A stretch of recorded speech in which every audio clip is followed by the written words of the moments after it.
Iran के साथ एक आसन समझौता। क्या आप मजाक कर रहे हैं? राष्ट्रपति ट्रंप ने संकेत दिया कि अब किसी भी क्षण समझौते के विवरण को अंतिम रूप दिया जा रहा है।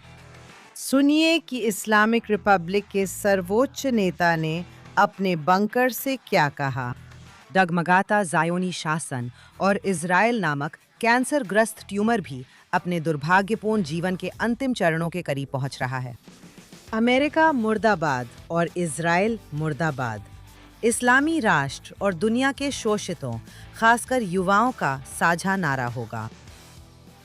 तो मार्क, आज आप कैसे हैं? खैर खैर, आज बुधवार 27 मई को जब मैंने ईरान के सर्वोच्च नेता के वो शब्द सुने तो मैं कैसा महसूस कर रहा हूँ। एक तरफ किसी को हैरान नहीं होना चाहिए, क्योंकि यही विचारधारा है, यही ईरानी शासन की नफरत भरी कट्टरपंथी जिहादी विचारधारा है। और जैसा कि मैं कहता हूँ, किसी को भी हैरान नहीं होना चाहिए, किसी को भी इससे अभिभूत नहीं होना चाहिए, किसी को हैरानी नहीं होनी चाहिए। दूसरी ओर यह एक शासन है जो अब संयुक्त राज्य अमेरिका के साथ किसी तरह के समझौते पर बातचीत कर रहा है। लेकिन हमें इस बात को लेकर कोई भ्रम नहीं होना चाहिए कि हम किससे निपट रहे हैं। और अगर किसी को इस शासन की प्रकृति को लेकर कोई भ्रम रहा हो तो उसे समझ लेना चाहिए कि यह व्यक्ति इस शासन में सबसे महत्वपूर्ण व्यक्ति है। उसे सही ही सर्वोच्च नेता कहा जाता है। यही इस शासन की सोच है, यही वो तरीका है जिससे यह शासन संयुक्त राज्य अमेरिका को देखता है, यही तरीका है जिससे यह शासन इजराइल को देखता है, और सच कहूं तो यही तरीका है जिससे यह शासन पूरे पश्चिम को देखता है। मैं एक आखिरी बात जोड़ना चाहता हूं।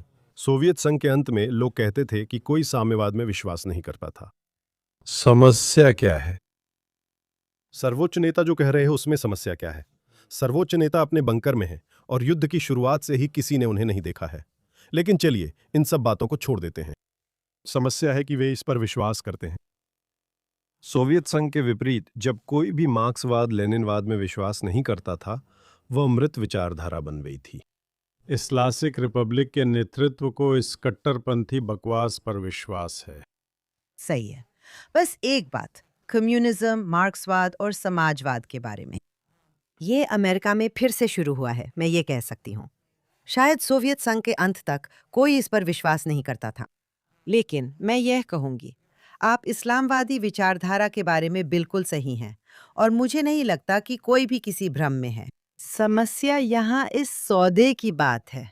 ये तो सौदा भी नहीं है, ये एक समझौता ज्ञापन है जो फिर इस्लामिक रिपब्लिक को अंतिम सौदे पर बातचीत करने के लिए और 60 दिन देगा। कुछ इस तरह की बेतुकी बात है। और मुझे पता है कि ट्रंप प्रशासन इस बकवास को नहीं मान रहा है। हमें पता है कि ट्रंप प्रशासन के सदस्य बिल्कुल भी बेवकूफ़ नहीं हैं और ना ही राष्ट्रपति ट्रंप है। लेकिन बात यह है, राष्ट्रपति ट्रंप को लगता है कि क्योंकि वो एक बिजनेसमैन है, अगर आप दूसरी पार्टी के लिए फ़ायदेमंद बना दें, उनके लिए फ़ायदेमंद बना दें, तो जाहिर है वो बातचीत करेंगे। अब इस मामले में इसका क्या मतलब है?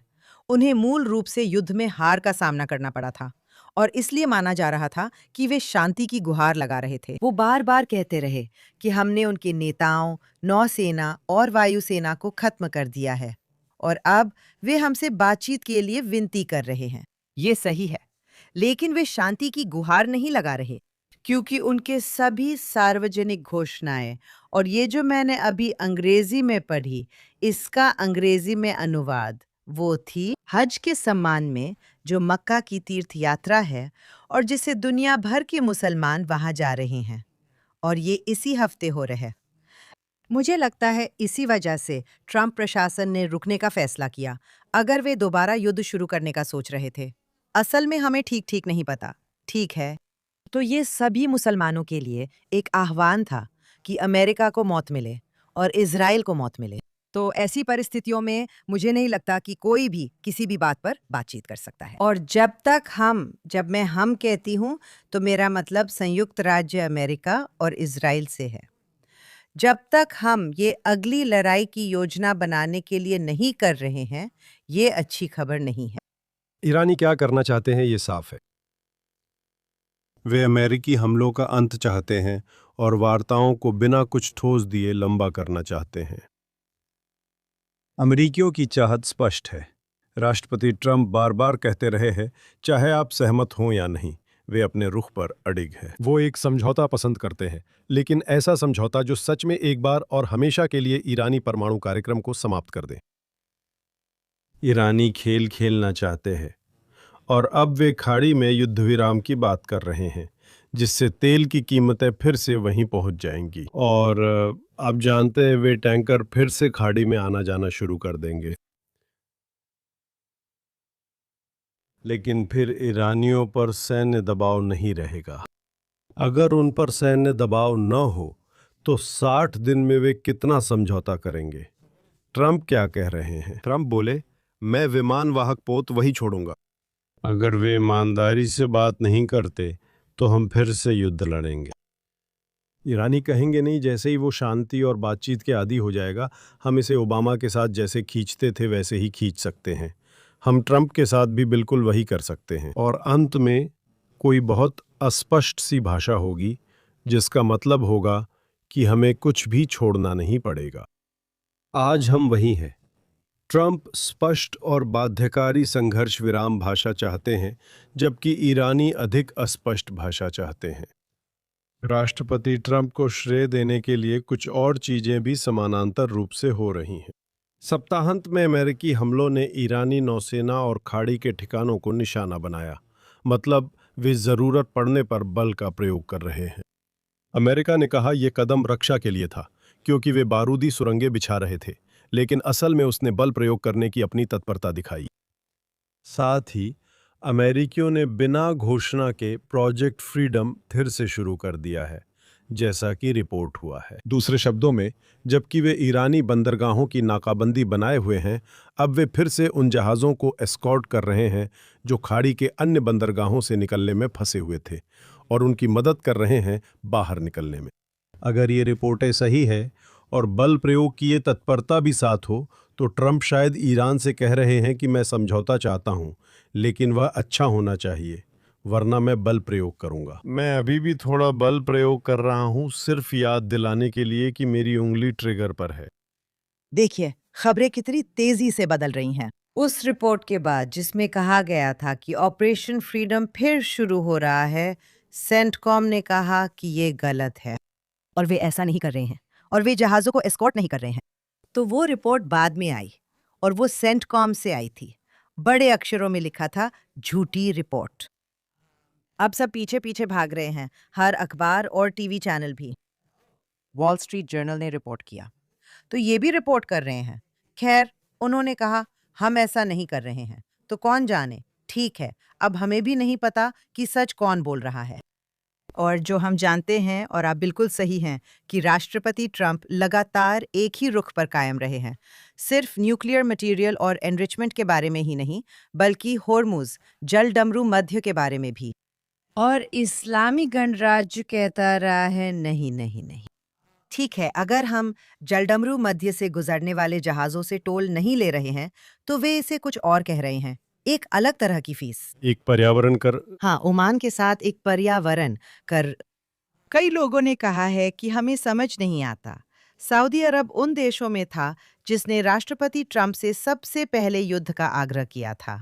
तो अचानक ये कैसे कह रहा है? रुको रुको। और बाकी देश जो खाड़ी देश हैं, यहाँ तक कि जो एब्राहम समझौते का हिस्सा हैं, वे भी कह रहे हैं, एक मिनट रुकिए, चलिए रुकते हैं, क्योंकि ईरान उनकी सुविधाओं पर हमला कर रहा है। और ऐसा लगता है कि सऊदी अरब का सबसे बड़ा डर यही है कि इस्लामी गणराज्य उसकी शुद्धिकरण संयंत्रों पर बमबारी कर देगा, जो रियाद में लाखों लाखों लोगों को पानी की आपूर्ति करते हैं। और फिर राजा को, या सही कहें तो क्राउन प्रिंस को, रियाद के इतने सारे निवासियों को निकालना पड़ेगा, जिसकी हम कल्पना भी नहीं कर सकते।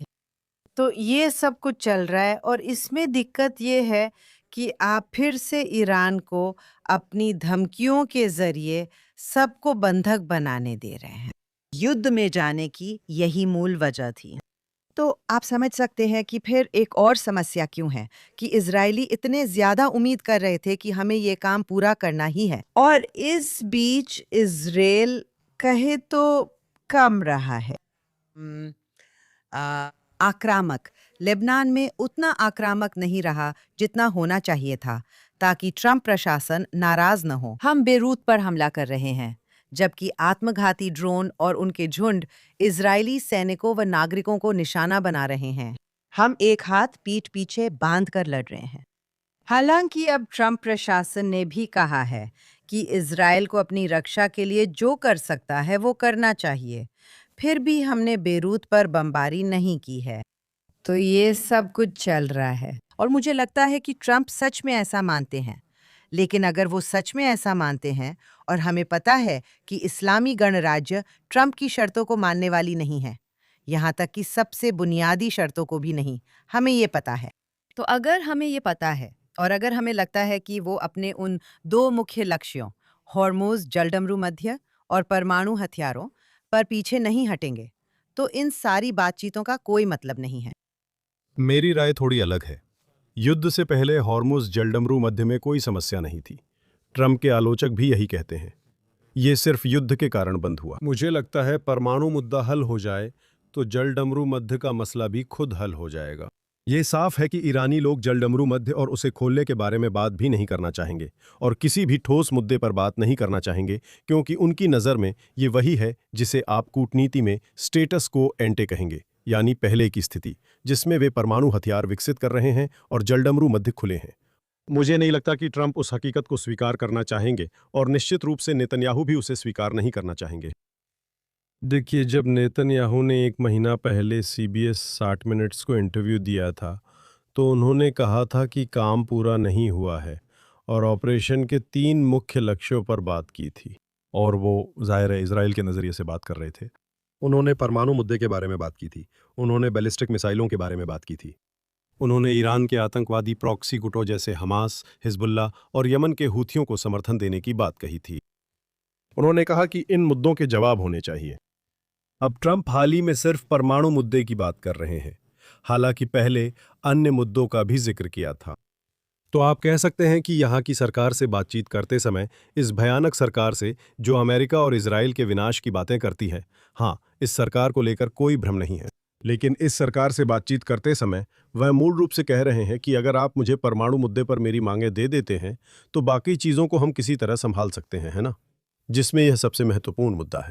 मेरा मानना है कि ट्रंप का इसे प्राथमिकता देना सही है, क्योंकि परमाणु मुद्दा इजराइल और दुनिया के लिए सबसे खतरनाक है, और निश्चित रूप से अमेरिका के लिए भी, क्योंकि हम देख सकते हैं कि उत्तर कोरिया परमाणु हथियार के साथ क्या कर सकता है और पूर्वी एशिया में सभी कितने चिंतित हैं। अगर ईरानियों के पास सच में बम आ गया तो हम सब बहुत चिंतित होंगे।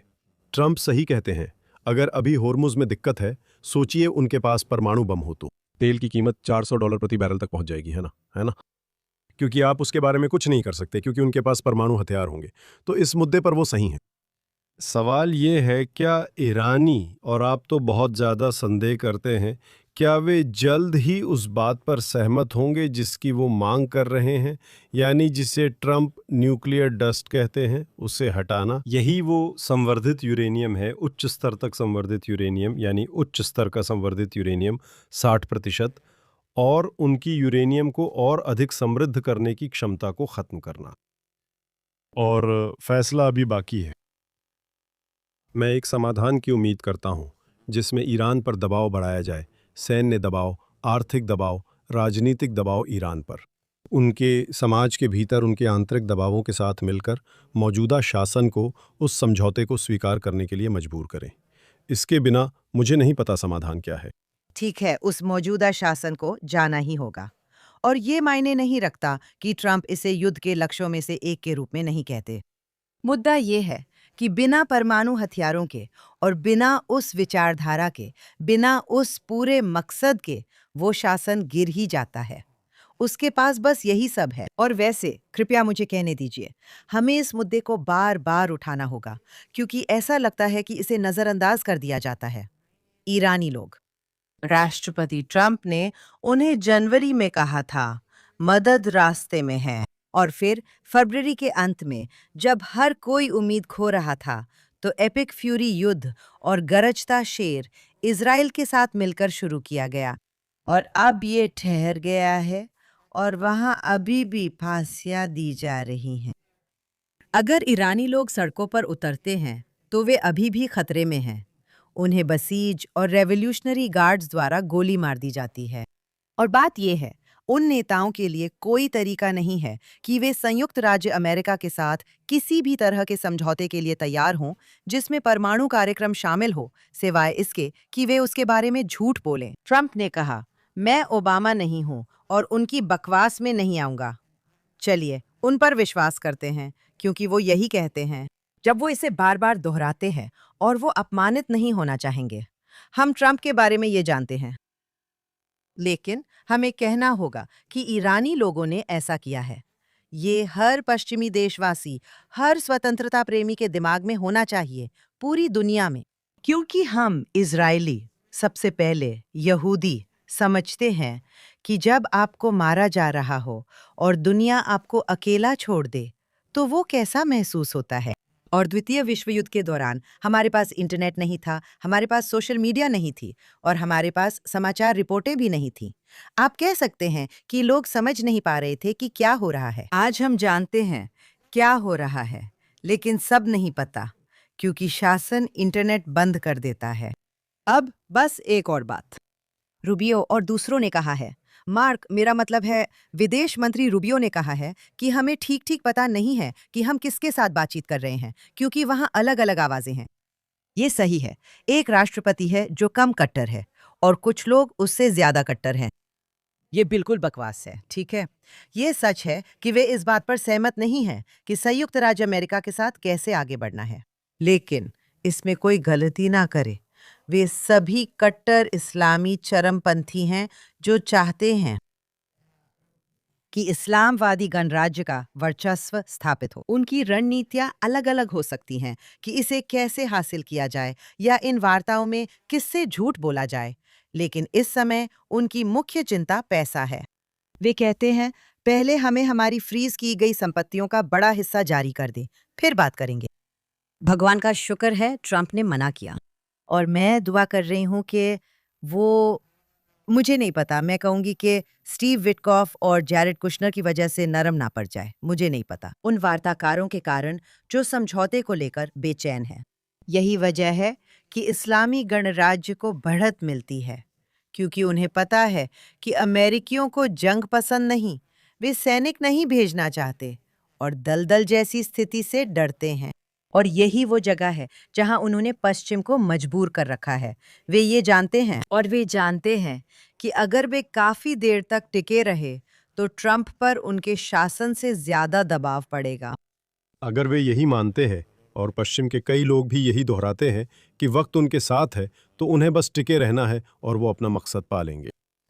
मुझे लगता है कि ये बात शायद और राष्ट्रपतियों पर लागू हो, लेकिन इस राष्ट्रपति पर नहीं। मैं अब भी ट्रंप को शक का फायदा दे रहा हूं। मुझे लगता है कि वे मानते हैं कि सैन्य और आर्थिक दबाव बनाए रखना, सेनाएं वहां रखना जरूरी है, हमला करना नहीं। आप जानते हैं, उनके बंदरगाहों की नाकाबंदी करना और साथ ही शायद यह सुनिश्चित करना कि अरब खाड़ी देशों का तेल किसी न किसी तरह बाहर निकल सके। आप जानते हैं, सैन्य और आर्थिक दबाव एक साथ डालकर उन्हें लगता है कि वो अपनी मनचाही डील हासिल कर सकते हैं और वो समझौता करने के मूड में नहीं है। इजराइल के लिए ये मुश्किल रहा है, क्योंकि लेबनान में ईरान समर्थित गुट ने उत्तरी इजराइल में हमारे सैनिकों और नागरिकों पर घातक ड्रोन दागे हैं और हमारे यहाँ काफ़ी मौतें हुई हैं, जिनमें से ज़्यादातर, लगभग सभी सैन्यकर्मी थे। और ये मुश्किल रहा है और सरकार पर सवाल उठे हैं कि इजराइल हिजबुल्लाह के खिलाफ पूरी ताकत से कार्रवाई क्यों नहीं कर रहा है। आप जानते हैं क्यों? आप जानते हैं, उत्तरी इजराइल के लोग सुरक्षित नहीं हैं। युद्ध विराम क्यों नहीं है? मुझे लगता है नेतन्याहू बहुत कठिन स्थिति संभाल रहे हैं, क्योंकि ईरान चाहता है कि हिजबुल्लाह वही करे जो वे कर रहे हैं। क्योंकि वे चाहते हैं, आप जानते हैं, वे इजराइल और संयुक्त राज्य अमेरिका के बीच दरार डालना चाहते हैं और एक बहाना ढूंढना चाहते हैं। वे अमेरिकियों से कह सकते हैं, हम सहमत नहीं, क्योंकि इजराइल लेबनान में ABC कर रहा है, इसलिए उसे पत्ते समझदारी से खेलने होंगे। हिजबुल्लाह इजराइल के लिए समस्या है, मगर हमें असली मकसद पर ध्यान रखना होगा। सबसे बड़ा मुद्दा ईरान है, सही? हिजबुल्लाह से बाद में भी निपट सकते हैं, है ना?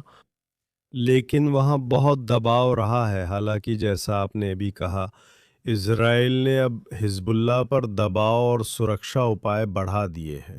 हमने हाल ही में बेरूत पर हमला नहीं किया, सिवाय उस समय के जब एक वरिष्ठ हिजबुल्लाह कमांडर को मार गिराया जो इसके लायक था। हम लेबनान के अन्य लक्ष्यों पर भी हमला कर रहे हैं, जिनमें सीरिया सीमा के पास बेका क्षेत्र के हिजबुल्लाह के प्रशिक्षण अड्डे और ठिकाने शामिल हैं। हिजबुल्लाह को समझना चाहिए कि अगर वे हमारे लोगों पर ड्रोन भेजते रहे तो इजराइल जवाब देगा और उन्हें नुकसान पहुंचेगा। अगर उन्हें लगे कि इजराइल अमेरिकी दबाव से जवाब नहीं दे सकता तो वे ऐसा करते रहेंगे। ठीक है, अब चलिए 1 मिनट बात करते हैं उस फोन कॉल के बारे में जो राष्ट्रपति ट्रंप ने लगभग 7 अलग-अलग अरब नेताओं के साथ की थी। सऊदी अरब, अन्य, कतर। मुझे पूरी सूची याद नहीं है। उनकी एक लंबी सूची थी। उस फोन कॉल में जो कुछ दिन पहले हुई थी, वे कह रहे थे, ठीक है, ईरान के साथ ईरान के साथ जो भी समझौता हम करते हैं, अगर हम आपकी बात मानकर युद्ध रोकें और ईरान से समझौता करें, तो आपको इब्राहिम समझौते पर हस्ताक्षर करने होंगे। फिर वहां सन्नाटा छा गया। राष्ट्रपति ट्रंप को एकदम सन्नाटा मिला, यहाँ तक कि उन्होंने कहा, क्या आप अभी भी वहां हैं? वो फोन पर थे। आप अभी वहां हैं? वे इजराइल के साथ शांति नहीं चाहते। ठीक है, वे नहीं चाहते। इससे मुझे ट्रूथ सोशल पर राष्ट्रपति ट्रंप की एक पोस्ट की याद आती है। ये उनकी एक पोस्टर है। और ये उन कड़े पोस्ट्स में से एक है जो राष्ट्रपति ट्रंप ने अपने सोशल मीडिया प्लेटफॉर्म पर डाले हैं। उन्होंने कई चीजें की हैं। वो कहते हैं कि हम समझौते के करीब हैं। दूसरी तरफ वो एक मिसाइल की तस्वीर पोस्ट करते हैं और कहते हैं, आप जानते हैं, इस मामले पर ध्यान देने के लिए धन्यवाद। अब यहाँ इसमें लिखा है शक्ति से शांति, और वह एक सख्त मुद्रा में है। अब चलिए उस नारे के बारे में 1 मिनट बात करते हैं, क्योंकि ये वही है जिसे प्रधानमंत्री नेतन्याहू, मुझे नहीं पता कि उन्होंने ये वाक्यांश शुरू किया था या नहीं, लेकिन उन्होंने और राष्ट्रपति ट्रंप दोनों ने इसका इस्तेमाल किया है। ये एक आदर्श वाक्य है, शक्ति से शांति। तो मुझे बताइए कि आपके हिसाब से इसका क्या मतलब है? मुझे लगता है शक्ति से शांति सच है। जो लोग इससे असहमत हैं, वे हकीकत नज़रअंदाज कर रहे हैं। हम ऐसी दुनिया में हैं जहां मुश्किल लोगों से निपटना पड़ता है, और अगर वे सोचते हैं कि आप कमज़ोर हैं, तो वे इसका फ़ायदा उठाएंगे और आपको परेशानियां देंगे। सम्मान पाने के लिए आपको मजबूत होना पड़ता है, और यह भी जरूरी है कि लोग आपसे डरें। ये समझने के लिए आपको रियल पॉलिटिक के लिए मशहूर मध्ययुगीन दार्शनिक माकियावेली का शिष्य होना ज़रूरी नहीं है, और ऐतिहासिक अनुभव इसका बहुत मजबूत प्रमाण है। मेरा मतलब है वे सभी लोग जिन्होंने सोचा कि चलो हिटलर के साथ अच्छा व्यवहार करते हैं, उसे खुश करते हैं, उसे राइनलैंड लेने देते हैं, उसे ऑस्ट्रिया लेने देते हैं और उसे चेकोस्लोवाकिया लेने देते हैं। और आपको लगता है कि आप अच्छा व्यवहार कर रहे हैं और आप झुक रहे हैं और आप युद्ध को टाल रहे हैं, लेकिन असल में आप क्या कर रहे हैं? आप युद्ध को और निश्चित बना रहे हैं, और जब युद्ध शुरू होगा तो वह दूसरी तरफ के लिए फ़ायदेमंद स्थिति में शुरू होगा, क्योंकि उसके पास ज़्यादा संसाधन होंगे, ज़्यादा इलाका होगा और ज़्यादा से ज़्यादा सैन्य शक्ति होगी। और यही बात सोवियत संघ के साथ भी सच थी। सोवियत संघ क्यों टूटा? और रोनाल्ड रीगन के समय मॉस्को वॉशिंगटन के बीच अस्थायी शांति कैसे स्थापित हुई? क्योंकि उन्होंने कहा, हम शीत युद्ध जीतने वाले हैं, हम हथियारों में निवेश करेंगे, हम इसमें निवेश करेंगे। दूसरे शब्दों में, ये जो सोच है कि आप किसी तरह निरस्त्र हो सकते हैं और फिर हमेशा के लिए खुश रह सकते हैं, शायद ये हिप्पी कम्यून में ठीक है, लेकिन असली दुनिया में नहीं, है ना? आपको इजराइल और पूरे मध्य पूर्व में मजबूत होना पड़ेगा। ये जरूरी है। चलिए इजराइल के इतिहास पर ईमानदारी से बात करें, फ्रैंक। अगर हम अपनी आज़ादी के लिए लड़ने के लिए तैयार नहीं होते, अगर हम अपने दुश्मनों से लड़ने के लिए तैयार नहीं होते, तो हमारे पास देश नहीं होता। इजराइल के पहले प्रधानमंत्री डेविड बेन गुरियन मई 1948 में स्वतंत्रता की घोषणा करते हैं, और अगले दिन इजराइल पर हमला हो जाता है। मिस्र की वायुसेना ने तेल अवीव पर बमबारी की। दक्षिण से मिस्र, पूर्व से जॉर्डन व इराक और उत्तर से सीरिया व लेबनान ने हमला किया। हमें अपनी ताकत दिखानी और स्वतंत्रता के लिए लड़ना था। यही हमारी कहानी है। जब तक आप मजबूत नहीं होंगे, न शांति होगी, न शांति समझौते हो पाएंगे। और ये कोई संयोग नहीं है कि इजराइल का पहला समझौता अरब देश के साथ शांति समझौता मेनाखम बेगिन के नेतृत्व में हुआ, जो एक जाने माने सख्त रुख वाले नेता थे। पद संभालते ही मिस्र के राष्ट्रपति ने कहा, अब इजराइल के साथ शांति करने का समय है। शायद और भी कारण थे। इसमें शक नहीं कि इजराइल की ताकत शांति के लिए अहम रही। अब्राहम समझौतों के साथ भी यही बात थी। जब आप मजबूत होते हैं तो आप वास्तव में शांति प्राप्त कर सकते हैं। जब आप कमजोर होते हैं तो आपको कभी शांति नहीं मिलेगी। सही है। देखिए, बात यह है कि जब अनवर सादात ने कहा ठीक है, मैं इज़राइल के साथ शांति चाहता हूँ, तो इसका एक कारण ये भी था कि उन्होंने तय कर लिया था कि वो सोवियत धुरी छोड़कर संयुक्त राज्य अमेरिका की धुरी में शामिल होना चाहते हैं। और इसका संबंध इस बात से था कि कौन ज्यादा मजबूत है, यानी कौन सा पक्ष ज्यादा ताकतवर है, इसका हिसाब लगाने से। और फिर से अब्राहम समझौते, आप बिल्कुल सही कह रही हैं। इज़राइल में शांति समझौतों के विपरीत, जैसे ओस्लो समझौते, जो पूरी तरह से एक आपदा थे। और इसका कारण यही था कि वे कमजोरी के जरिए शांति लाने की कोशिश थे। वे ऐसी दुनिया की कल्पना से शांति लाने की कोशिश कर रहे थे जो असल में है ही नहीं। मैं चाहती हूँ कि हम फिर से उस नारे पर लौटें। ये बिल्कुल सच है, लेकिन मेरे लिए इसका मतलब है दुश्मन पर जीत के जरिए शांति। आप उसे झुका देते हैं, आप दुश्मन को हरा देते हैं और फिर वो शांति के लिए हाथ बढ़ाता है। समस्या यहाँ ये है कि ट्रंप और नेतन्याहू, मेरा मतलब है इज़राइल और संयुक्त राज्य अमेरिका, ईरान के मामले में अद्भुत चीजें हासिल करने की राह पर थे। कौन विश्वास करता कि कुछ साल पहले तक बिना बड़ी समस्या के ईरान के ऊपर उड़ान भरना, सब कुछ नष्ट करना और नेतृत्व को मारना संभव था? कमाल है। और फिर रुक जाना, गति खो देना। इस्लामवादियों को ये मनाना कि शायद हम इसके लिए इतने उत्साहित नहीं हैं, उन्हें ये समझाना कि अगर वे बस संयुक्त राज्य अमेरिका के अंदर की आवाज़ों पर ध्यान दें, और इसमें रिपब्लिकन्स और डेमोक्रेट्स दोनों शामिल हैं। डेमोक्रेट्स तो निश्चित ही, लेकिन यहाँ तक कि रिपब्लिकन पार्टी का एक खास धड़ा भी। और आपको बस इतना करना है, और इजरायली लोगों को भी, आपको बस इंतज़ार करना है और फिर आप देखेंगे कि जनता क्या करती है, क्योंकि वे भी इजराइल जैसे लोकतांत्रिक देश हैं जैसे इजराइल। वहाँ लोग प्रदर्शन करते हैं या न्यूयॉर्क टाइम्स में लेख लिखते हैं। उन्होंने इसे समझ लिया था और मुझे लगता है कि हमने खो दिया है। उम्मीद है कि ये सिर्फ अस्थायी है। हमने ताकत के जरिए शांति खो दी, क्योंकि इस समय, खासकर अगर आप इस्लामिक रिपब्लिक से आ रहे बयानों को देखें, तो आप कह सकते हैं कि अब वे डरते नहीं हैं, या फिर वे डरते हैं, लेकिन वे परख रहे हैं, वे बार बार परख रहे हैं। ये तथ्य कि जब व्हाइट हाउस ये घोषणा कर रहा है कि एक समझौता ज्ञापन पर काम चल रहा है, लगभग पूरा हो चुका है, बस कुछ शब्द बाकी हैं, और सर्वोच्च नेता उसके बाद अमेरिका और इजराइल के लिए मौत का नारा लगाता है, और हज तथा मक्का की तीर्थ यात्रा के सम्मान में भी यही कहता है। इससे मुझे लगता है कि वे शांति के बारे में नहीं सोचते, और वे यह नहीं मानते कि पश्चिम मजबूत है, और हमें इसे जितनी जल्दी हो सके सुधारना होगा। तो आपने नए सर्वोच्च नेता का जिक्र किया। हम उन्हें खामनेई जूनियर कहे। हाँ। कोई उन्हें न देख पाया, न उनकी आवाज सुनी। किसी ने उनकी वीडियो नहीं देखी। नसरल्ला, हिजबुल्लाह के दिवंगत नेता, को भी डर था कि इजराइल उन्हें मारेगा, फिर भी वे बंकर से वीडियो जारी करते थे, है ना? पहले वो प्रसारण कर देते थे, लेकिन नए ईरानी नेता ने ऐसा भी नहीं किया, और यहां तक कि उन्होंने कहा कि ये उनकी हस्तलिपि है। और अब लोग कहते हैं कि ये तो ऐसा लगता है, क्या कहते हैं उसे, जैसे बाइडन के पास वो मैकेनिकल पेन या कुछ था, है ना? हस्ताक्षर कर रहे थे, किसी को उनकी असली स्थिति नहीं पता। फिर भी आप रिपोर्ट्स पढ़ते हैं कि वो वहाँ सबसे कट्टर आवाज़ों में हैं और समझौते रोक रहे हैं, जबकि सच्चाई जटिल है।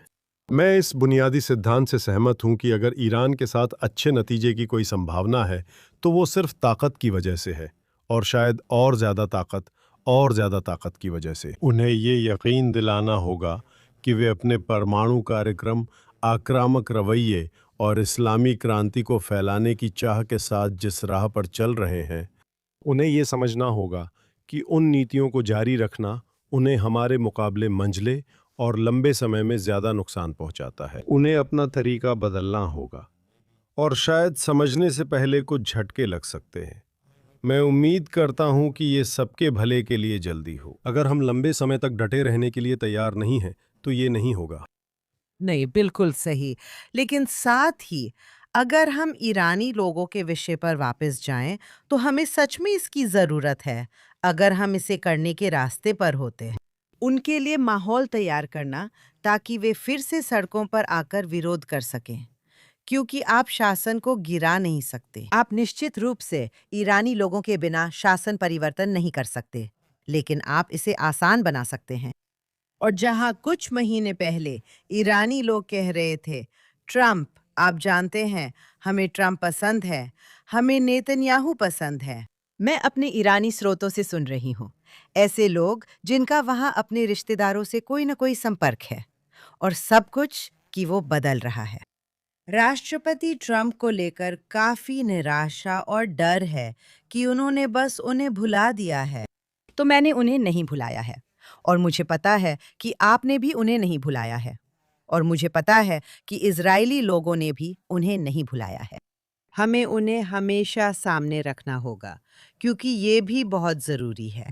मुझे फर्क नहीं पड़ता जब कोई कहे कि ये अमेरिका फर्स्ट नहीं है।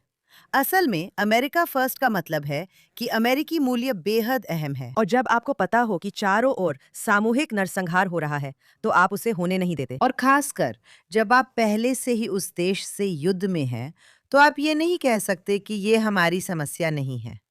ये हमारी ही समस्या है। हाँ है। और खासकर उन लोगों के लिए जो जानते हैं कि जब दुनिया आपको कत्लेआम के समय अकेला छोड़ देती है, तो वो कैसा महसूस होता है। और वैसे ईरानी लोग ही अकेले नहीं हैं। इस्लामवादी अफ्रीका भर में ईसाइयों का कत्लेआम कर रहे हैं। ये उस समस्या का हल नहीं है। जिहाद और वैश्विक जिहाद की समस्या खत्म नहीं होने वाली।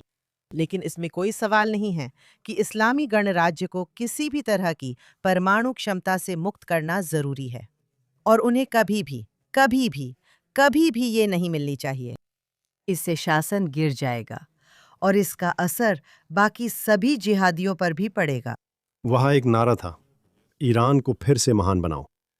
मुझे लगता है कि ट्रंप ने भी इसका इस्तेमाल किया था। हाँ, बिल्कुल ऐसा ही है। ईरानी लोग शिक्षित हैं, ईरानी लोग समझदार हैं, ईरानी लोग एक बहुत सफल देश बना सकते हैं। अब इस पागल इस्लामवादी शासन के कारण वे एक विफल राज्य में रह रहे हैं, बहुत खराब जीवन स्तर के साथ। उनके पास इतना तेल है ना। वे अपने खाड़ी क्षेत्र के अरब पड़ोसी देशों जितने अमीर हो सकते थे, और सोचिए क्या, वे अपने शासन के कारण बर्बाद हो गए हैं। हाँ, और शासन परिवर्तन ईरान के लिए, इस क्षेत्र के लिए और पूरी दुनिया के लिए सबसे अच्छी चीज होगी। शासन परिवर्तन को लेकर एकमात्र सवाल यही है कि यह वांछनीय है, इससे कोई इनकार नहीं करता। एकमात्र सवाल यह है कि इजरायल और संयुक्त राज्य अमेरिका द्वारा सैन्य कार्रवाई में यह कितना संभव है। हम परमाणु कार्यक्रमों को नष्ट कर सकते हैं, हम बैलिस्टिक मिसाइलों को नष्ट कर सकते हैं, हम सैन्य उद्योगों को नष्ट कर सकते हैं, हम बुनियादी ढांचे को नष्ट कर सकते हैं, हम सैन्य हमलों में बहुत कुछ कर सकते हैं, लेकिन अंत में हम शासन कमजोर कर सकते हैं। जैसा कि प्रधानमंत्री नेतन्याहू ने कहा है, हम शासन को कमजोर कर सकते हैं, लेकिन अंत में यह ईरानी लोगों पर निर्भर करता है। और मैं उनकी डर को समझ सकता हूं। हमने देखा कि उन्हें कैसे मारा गया था, आप जानते हैं, जनवरी में, जहां कुछ ही दिनों में ये भयानक घृणित क्रूर शासन ने सत्ता में बने रहने के लिए अपने ही लोगों का नरसंहार कर दिया। ईरानी लोग जानते हैं कि सत्ता में बने रहने के लिए शासन फिर से ऐसा कर सकता है, इसलिए यह जोखिम है। हमें उन ईरानी लोगों को याद रखना चाहिए जो बुरी तरह पीड़ित है। नीति के दृष्टिकोण से मुझे लगता है कि यह अच्छा है कि आप नैतिक पक्ष को सामने रखते हैं। मुझे लगता है कि असल मुद्दा ये है कि इजराइल और अमेरिका इस संघर्ष में ईरानी लोगों को सशक्त बनाने के लिए क्या कर सकते हैं, यही सवाल है। ठीक है, सही है। लेकिन बात यह है, अगर आप जो कर रहे हैं वो ये है कि आप कह रहे हैं, और मैं इससे सहमत हूं, कि आप उस शासन को आर्थिक रूप से जकड़ देते हैं, और ये शानदार है, ये सही है, आपको यही करना चाहिए। इसीलिए ट्रंप ने कहा, तुम लोग हॉर्मुज जलडमरू मध्य पर कब्जा कर रहे हो, मैं तुम्हारा रास्ता बंद कर दूंगा। मैं उस नीति से सहमत थी, और आप सही हैं। आप बिना सोचे समझे ईरान के सभी ठिकानों पर मिसाइलें नहीं दाग सकते। उससे कुछ नहीं होगा, सिर्फ इतना करने से मदद नहीं मिलेगी। आप बिल्कुल सही हैं। समस्या यही है, मैं कह रही हूँ कि हम जल्दी रुक गए। और इसका एक कारण था दुनिया भर में तेल की कीमतों का डर। अब इसमें सऊदी अरब का कहना भी जुड़ गया है कि अगर ईरान हमारे जल शुद्धिकरण संयंत्रों को निशाना बनाए तो क्या होगा।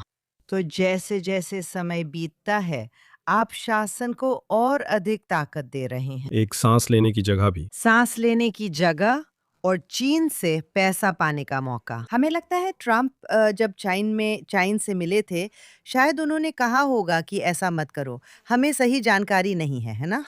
लेकिन बात यह है, जब चीन भी देख रहा है और रूस भी देख रहा है, और अगर उन्हें कहीं से कमजोरी की बू आती है, तो इसका असर चीन पर भी पड़ सकता है। चीन ये फैसला कर सकता है कि वो ताइवान पर हमला करे, ये सोचकर कि अगर यही उनकी सबसे बड़ी ताकत है, तो हमें ज्यादा खतरा नहीं है। इसका जाहिर है वैश्विक स्तर पर असर पड़ेगा। और मैं फिर से कहूंगी, ये इस बात पर निर्भर करता है कि सबसे पहले कौन पीछे हटता है। और समस्याओं में से एक तेल की कीमत से जुड़ी थी। पेट्रोल पंप पर पूरे अमेरिका में पेट्रोल की कीमत से। अब ऐसा नहीं है कि मुझे सहानुभूति नहीं है। सुनिए, मैं जानती हूँ कि आर्थिक रूप से संघर्ष करना कैसा होता है। मुझे कोई बताने की जरूरत नहीं है, ठीक है? लोग कहते हैं कि यहूदी लोग बैंकों और बाकी सब पर नियंत्रण रखते हैं, पर मुझे तो बस अपना बैंक खाता नियंत्रित करना अच्छा लगेगा। समझ रही हैं? मैं समझती हूँ जो लोग पेट्रोल के लिए ज्यादा पैसे देते हुए संघर्ष कर रहे हैं। हालांकि जब इजरायली लोग सुनते हैं कि अमेरिकी लोग पेट्रोल के लिए कितना भुगतान करते हैं, तो वे कभी कभी हंस पड़ते हैं जब आप सोचती हैं कि अपनी टंकी भरवाने में कितना खर्च आता है। छोड़िए, कोई बात नहीं, मैं समझती हूँ। लेकिन आप जानती हैं क्या, एक बात ये भी है कि सुनिए, और ट्रम्प ने भी कोशिश की थी कहने की, ये सब अस्थायी है। सुनिए, ये बहुत बुरा है कि आपकी कीमतें बढ़ रही हैं, लेकिन वैसे अमेरिका में शेयर बाजार भी बहुत तेजी से बढ़ रहा है, तो ये भी साथ साथ हो रहा है। लेकिन ये जो हो रहा है वो बहुत अहम बात है, और इसका लंबे समय तक असर रहेगा, जिसमें गैस की कीमत भी शामिल है। अगर आप इस्लामी गणराज्य के नेतृत्व का सफाया कर सकते हैं और उसे उसके परमाणु हथियारों और सारी ताकत से मुक्त कर सकते हैं, तो गैस की कीमत कम होगी, तब चीजें बेहतर होंगी। अमेरिका के पास फ्रैकिंग के कारण बहुत तेल है, जिसे पर्यावरणविदों और डेमोक्रेट्स पसंद नहीं करते। यही मैं कहने की कोशिश कर रही हूँ, और कह रही हूँ कि फिलहाल हमें काम पूरा करना होगा, और यही बात मुझे चिंतित करती है। वैसे सिर्फ राष्ट्रपति ट्रम्प ही नहीं, जिन्हें मैंने समर्थन दिया है और अब भी देती हूँ, बल्कि नेतन्याहू भी। एक बात है, और ये सभी लोकतंत्रों में सच है, जब आपके अपने लोगों का दबाव होता है, खासकर चुनावी मौसम में, जिस पर हम अभी आने वाले हैं, पूर्व चुनावी दौर में, यानी इजराइल के असली चुनावी मौसम में, और अमेरिका में मध्यावधि चुनाव। अभी नवंबर के मध्यावधि चुनावों से पहले कई प्राइमरीज हो रही हैं। तो मुझे लगता है कि आप 100% सही हैं। और वे कहते हैं कि जब गैर लोकतांत्रिक देश लोकतांत्रिक देशों का सामना करते हैं, तो लोकतांत्रिक देशों के पास गैर लोकतांत्रिक देशों की तुलना में ज़बरदस्त फ़ायदे होते हैं। लेकिन तानाशाह का एक फ़ायदा, चाहे वो ईरान में हो या चीन में, ये है कि वे पीढ़ियों के हिसाब से सोच सकते हैं। तो ये है कि हम, आप जानते हैं, 10 मुश्किल साल निकाल सकते हैं और फिर हमारे पास 10 अच्छे साल होंगे, है ना? वे ऐसा कर सकते हैं। और लोकतांत्रिक देशों में ये चुनावी समय सारणी वगैरह के कारण बहुत ज़्यादा मुश्किल होता है। आपने सही कहा, नवंबर में संयुक्त राज्य अमेरिका में मध्यावधि चुनाव है, और हमारे यहाँ इजराइल में भी चुनाव होने वाले हैं। अब इस पर थोड़ी देर बात करें, क्योंकि हमने अपने वफादार दर्शकों और श्रोताओं से वादा किया था जो इजराइल और कूटनीति को फॉलो करते हैं।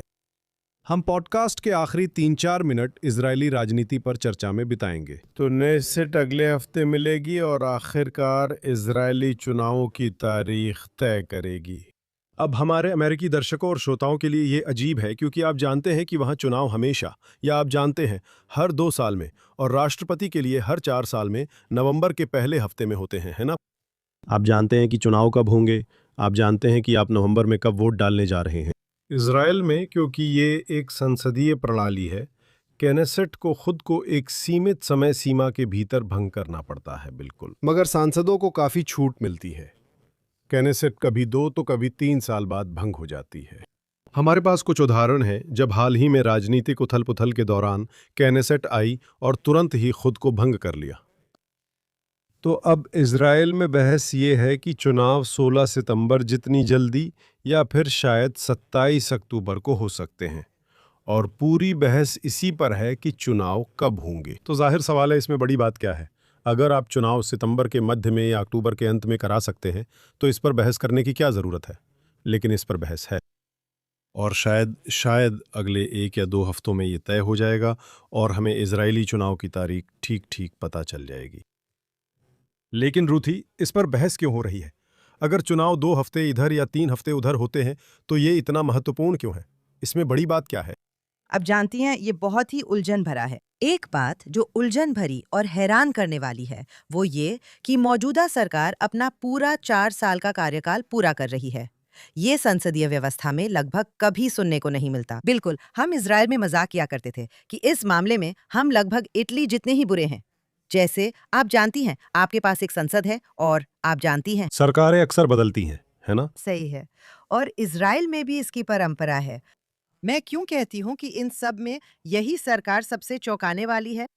क्योंकि 7 अक्टूबर की घटना, न्यायिक सुधार के खिलाफ विरोध प्रदर्शन, फिर 7 अक्टूबर का नरसंहार और फिर युद्ध, और ये सब कुछ, आप सोचेंगे कि ऐसी परिस्थितियों में एक स्थिर सरकार होना संभव नहीं है, लेकिन फिर भी ऐसी सरकार है।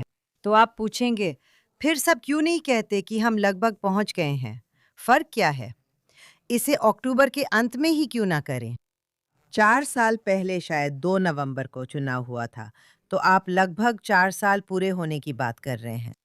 और जो बात इस पूरे तर्क को लेकर खास तौर पर अजीब बनाती है, वो ये है कि जब बंधक अभी भी गाजा में थे, या कम से कम उनमें से कुछ, जब तक कोई भी बंधक गाजा में था, तब तक एक पूरा आंदोलन था, विरोध आंदोलन, सरकार विरोधी आंदोलन लगातार कहता रहा, अभी चुनाव कराओ, अभी चुनाव कराओ, सरकार को हटाओ, सरकार को हटाओ। कुछ लोग कहते थे, सुनो, भले ही सरकार पसंद न हो, ये समय नहीं है, हम युद्ध में हैं और बंधक अभी भी हमास के पास हैं। चुनाव मतलब पोस्टर लगाना, प्रचार करना और वोट देने जाना? क्या हम पागल हैं? और ऐसा नहीं हुआ, ठीक है, लेकिन चाहत तो थी, और वजह ये थी कि विपक्ष को लगता था कि अगर चुनाव होते हैं तो नेतन्याहू जरूर सत्ता से बाहर हो जाते, क्योंकि साफ वजह है, क्योंकि 7 अक्टूबर उन्हीं के कार्यकाल में हुआ था। तो वो नहीं हुआ, और ये सरकार स्थिर भी थी क्योंकि ये पूरी तरह से दक्षिणपंथी थी, इसमें कोई वामपंथी या अरब पार्टी नहीं थी, तो किसी तरह वे सब एक साथ टिके रहे। अब मैं आपसे जो पूछ रही हूँ वो ये है, ठीक है, अब हमें पता है। अगर मैं अपनी बात कहूँ तो मुझे समझ नहीं आता कि ये लड़ाई किस बात की है। मुझे समझ नहीं आता कि नेतन्याहू इसे बाद में क्यों करना चाहते हैं, पहले क्यों नहीं। मैंने सुना है कि कुछ धार्मिक पार्टियां इसके खिलाफ थीं। वे यहूदी प्रमुख त्योहारों के बाद सितंबर की शुरुआत में ऐसा करना चाहते थे। स्कूल भी तभी 1 सितंबर से शुरू होता है। ऐसी सभी तरह की बातें तकनीकी है, राजनीतिक नहीं। मैं समझ नहीं पा रही हूँ। अगर मैं नेतन्याहू होती तो कहना पड़ता, और मैंने कभी चुनाव नहीं लड़ा, मुझे पता नहीं। लेकिन मैं कहूँगी, इस समय इजराइल में जो माहौल है उसे देखते हुए ये बहुत अजीब है। वहाँ बेचैनी है। पहले बहुत आशावाद था, अब उतना नहीं है। मुझे लगता है कि वो चुनाव कराना चाहेंगे। वो उन्हें दूर रखना इसलिए चाहते हैं क्योंकि उन्हें उम्मीद है कि लेबनान और ईरान में और प्रगति होगी। मैं गलत भी हो सकती हूँ। आप मुझे बताइए, शायद उन्हें लगता है, आप जानते हैं, कि युद्ध का परिणाम सकारात्मक होगा। शायद उन्हें लगता है कि राष्ट्रपति ट्रंप अक्टूबर में कोई बड़ा सरप्राइज करेंगे, जैसा अमेरिकी राजनीति में परंपरा है कि अक्टूबर में कुछ बड़ा किया जाता है और नवंबर में चुनाव जीता जाता है। लोग आमतौर पर राष्ट्रपति चुनाव के संदर्भ में बात करते हैं, मिड टर्म्स में नहीं। लेकिन शायद इसी वजह से नेतन्याहू चुनाव जल्दी कराने के बजाय थोड़ा और आगे रखना पसंद करते हैं। लेकिन एक बार फिर हम इधर या उधर 2 या 3 हफ्तों की ही बात कर रहे हैं। धार्मिक पार्टियां इसे सितंबर में चाहती थीं क्योंकि यहूदी नया साल पास है, और इसके कई कारण हैं, आप जानते हैं। जब लोग ज़्यादा आध्यात्मिक होते हैं, जब लोग सिनेगॉग जाते हैं, तो शायद वे रब्बी की बात ज़्यादा सुनते हैं या धार्मिक पार्टियों की बात सुनते हैं, और उन्हें लगता है कि ये उनके समर्थकों को जुटाने के लिए अच्छा है। यहूदी नए साल से पहले एलूल महीना आता है, जिसमें देर रात की प्रार्थनाएं सेलिचोत होती हैं और हम अपने पापों की माफ़ी मांगते हैं, और इसलिए उन्हें लगता है कि ये आध्यात्मिकता का स्तर धार्मिक पार्टियों के लिए अच्छा है। अगर ये धार्मिक माहौल है तो शायद धार्मिक पार्टियां बेहतर प्रदर्शन करती हैं। एक और तर्क ये भी था कि सभी येशिवा के छात्र जो उस समय अपनी गर्मी की छुट्टियों पर होते हैं वे वोट कैसे करे वाले कार्ड बांट सकते हैं, और आप जानते हैं वे प्रचार करने के लिए फ्री होते हैं, और इसलिए धार्मिक पार्टियां सितंबर को ही पसंद करती थीं। नेतन्याहू, जैसा कि आप कह रहे हैं, अक्टूबर में अगर संभव हो तो अक्टूबर के आखिर की तारीख को आगे बढ़ाने की कोशिश कर रहे हैं। अक्टूबर की शुरुआत में 7 तारीख को उनके लिए समस्या ये है कि उसी दिन नरसंहार की बरसी है।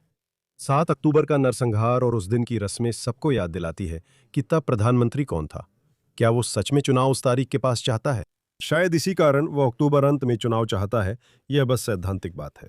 शायद जब हम अगले हफ्ते इन मुद्दों और बाकी बातों पर चर्चा करने के लिए फिर मिलेंगे, तब तक स्थिति बदल चुकी होगी। इजराइल अंडर एंड अनडिप्लोमेटिक करने के लिए हमें आखिरकार जवाब मिल जाएगा।